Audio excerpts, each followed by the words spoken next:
બનાસકાંઠાના પ્રાંતિજમાં ખેડૂતો ખાતરની એપ્લિકેશનને લઈ વિરોધ પર ઉતર્યા. ખાતર મેળવવા એપ્લિકેશનનો ઉપયોગને લઈ ખેડૂતો અટાવટા પરેશાન. એપ્લિકેશનથી સર્જાતી અગવડતાને લઈ પરેશાન ખેડૂતોએ વિરોધ કર્યો. વારંવાર સર્વર ડાઉન થવાને લઈ એપ્લિકેશનથી પરેશાની. ખાતર વિતરણ ખોરવાઈ જતા ખેડૂતો ઉગ્ર વિરોધ પર ઉતર્યા. ખેડૂતોએ સૂત્રોચ્ચાર કરી એપ હટાવવા અને ખાતર સરળતાથી આપવાની માંગ કરી. વાવણી તાણે જ ખાતર માટે ધક્કા સર્જાતા વિરોધ પ્રદર્શન કર્યું. અત્યારે ખાતરની શું સમસ્યા છે? ખાતરની સમસ્યા તો બહુ ખરાબ છે. અસલ ખેડૂતો બધા પેલી એપ્લિકેશન આવી છે ખેડૂતોની ઓનલાઈન વધારવાનું ખેડૂતો અભણ છે. પેલા તો અભણ છે એટલે જ ખેતી કરે છે. ભણેલો હોય તો ટ્રેક્ટરી નાખી દે. બરાબર પરિસ્થિતિ બહુ ખરાબ છે તારી. ખેડૂતોને ખબર જ નથી પડતી તો કઈ રીતે ઓનલાઈન કરવાનું બધું એ થોડું અભાવ થયો અને ખેડૂતો જોડે કોણ જ નથી અને ફાવતા ને. બીજી વસ્તુ મારા ઉંમરના તો બરાબર થોડું મોબાઈલમાં ફાવે પણ મારી મોટી ઉંમરના ખેડૂતો થઈ ગઈ ઇવન મોબાઈલમાં કંઈ ખબર પડતી નથી. એટલે આવીને ત્રણ વાર ધક્કા થઈને પાછા જવાય છે. ખેડૂતનો હવે સિઝન અમારી ચાલુ થઈ ગઈ. સિઝન હવે ચાલુ થઈ. વરસાદ અસલ વરસાદ બી ઓછો બતાવે છે મીડિયા અને સિઝન દરોબરું નાખવાની શરૂઆત થઈ. ખાતર અત્યારે ખાતરમાં ખેડૂતના તકલીફ ખેડૂત નાસીપાસ થઈ ગયો. બહુ જ નાસીપાસ થઈ ગયો. શું સમસ્યા છે? સમસ્યા એવી છે કે અત્યારે જે સિઝન ચાલુ થઈ વરસાદના આવવાથી આ તો અત્યારે તો કોઈ સિઝન છે નહીં. જો શિયાળામાં જો આ એપ ચાલુ રહેશે તો ઓલ ઓવર દર વર્ષે લાઈનો લાગી જ છે યુરિયાની ખાતરની. અને એક એપના એક જણના ખેડૂતના ખાતર લેવા અડધો કલાક થાય છે તો કઈ રીતે સોસાયટીવાળા કે દુકાનવાળા આ ખાતર આપશે? આના એપના લીધે ઉપર સર્વર ડાઉન હોય છે. એપ ચાલુ થતી નથી. જેટલું ખાતર જો એટલું મળતું નથી. અને ખેડૂતો આગળ અંગૂઠા મારીને જ ખાતર લે છે. કોઈ એમને તો લેતા હશે નહીં. એટલે કોઈ ચોરી કરતું નથી. જે ચોરી કરતા હોય એ સરકાર ઉપરથી એ જોવે જ છે. એ સરકારનું ધ્યાન રાખવાનું છે. ખેડૂતના જોડે તો પૈસા જ નહીં તો ચોરી કઈ રીતે કરવાનું છે? એટલે આ તાત્કાલિક એપ રદ થવી જોઈએ. બસ નહીં થાય તો આગળ ઉગ્ર આંદોલન થશે. ખાતરમાં શું અત્યારે તકલીફ છે? હું પહેલાં સાબરકાંઠા જિલ્લા પ્રાંતિજ તાલુકા પ્રાંતિજ ગામનો વતની છું. મને 76 વર્ષ થયા.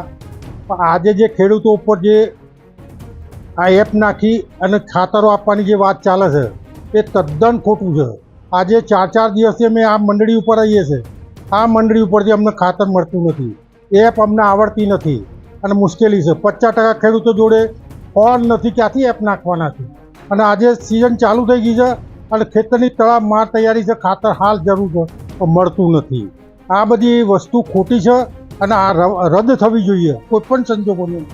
અને ખેડૂતો ત્રાહિમામ થઈ ગયેલા છે. આની અંદર તમે જુઓ તો ખેડૂતો અત્યાર સુધી આવું કોઈ બન્યું નથી. ખેડૂતને જેટલું ખાતર જોવું એટલું મળે છે અને મળતું હતું. આજે બંધ કરી દીધું એટલે આ એપ ખોટી છે.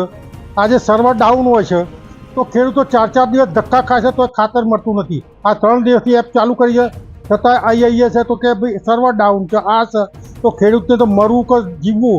એટલે આના ખેડૂતો બહુ ઉશ્કેરાશે. આનું મોટું આંદોલન થશે. એટલે અમે તો એક અત્યારે હાલ એવું કહીએ છીએ કે આને ઝડપથી બંધ કરી દો કે આ વસ્તુ ચાલવાની નથી આવી. અને ખેડૂતો ત્રાહિમામ થઈ ગયેલા છે. અને ખેડૂતોની લાઈનો લાગે છે અને લાઈનોની અંદર સર્વર 2 થી 4 જણનું પેલા લોકો કરી આપે. આ કર્મચારીઓ બિચારા જોડે રહીને કરી આપે છે. એને કેટલો એક જણનો 20 મિનિટ ટાઈમ જાય છે કર્મચારીઓને. તો 5 ખેડૂતનું એ પત્તું નહીં 50 ખેડૂતની લાઈનો થઈ ગયો છે. એટલે આ બધી હકીકત ખોટી છે. આની અંદર તો ખેડૂતો પાયમાલ થઈ જશે અને મંડળી નુકસાનમાં જશે. કારણ કે મંડળી 2-4 જણને માલ આપી અને માલના સ્ટોક ભરી રાખી અને એને મંડળીનો વ્યાજ ખાત પડશે. અને અમારે તો એ ઉધાર માલમાં લેવાનું હોય અને બહુ મુશ્કેલી પડી ગઈ છે. એટલે મંડળી અમારી જો આ ચાલશે તો આ મંડળી 101% 2 વર્ષની અંદર ઉઠી જશે. અને જિલ્લાની અંદર ફર્સ્ટ નંબરની મંડળી આ છે તો આ મંડળીનો હું ઓપિનિયન આલું 2 વર્ષની અંદર આ ચાલશે તો મંડળી ઉઠી જશે. અને આવું તો આખા જિલ્લાની અંદર મંડળી ઉઠી જશે. એટલે સદંતર અમે તો ખાસ વિનંતી કરીએ છીએ ગુજરાત સરકારને કે કેન્દ્ર સરકારને કે તાત્કાલિક આ વસ્તુ રદ થવી જોઈએ. રદ નહીં થાય તો ઉગ્ર આંદોલન થશે.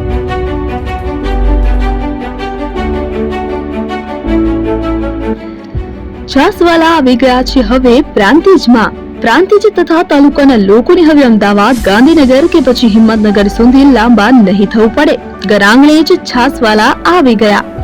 લચ્છી, છાસ, દહીં, પનીર, મઠો, ઘી ફેમસ જેથી જ છાસવાલા નામથી જાણીતા છે.